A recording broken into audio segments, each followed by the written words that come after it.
آپ علیہ الصلوۃ والسلام نے ارشاد فرمایا کہ میری امت کی عمریں 60 سے 65 سال ہے، 60 سے 65 سال ہے۔ آپ علیہ الصلوۃ والسلام جب دنیا سے تشریف لے گئے کتنے سال کے تھے؟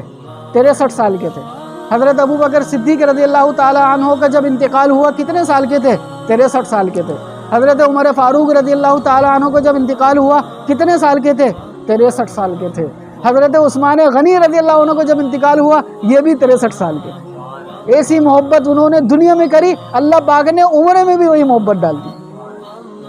تو پتہ چلا یہ 60 سے 65 سال یہ ہے ہماری زندگی کی امید۔ کیا کہہ سکتے ہیں اس کو؟ امید۔ پتہ تو پل کا بھی نہیں ہے، پتہ تو پل کا بھی نہیں ہے۔ ضروری نہیں کہ 60 سال ملیں گے یا 65 سال ملیں گے، وہ تو ایک امید ہے، ایک امید ہے کہ 60-65 سال کی زندگی ہے، اس کے بعد تو ہماری آنکھیں ایسی آنکھیں نہیں رہیں گی، کمزور پڑ جائیں گی۔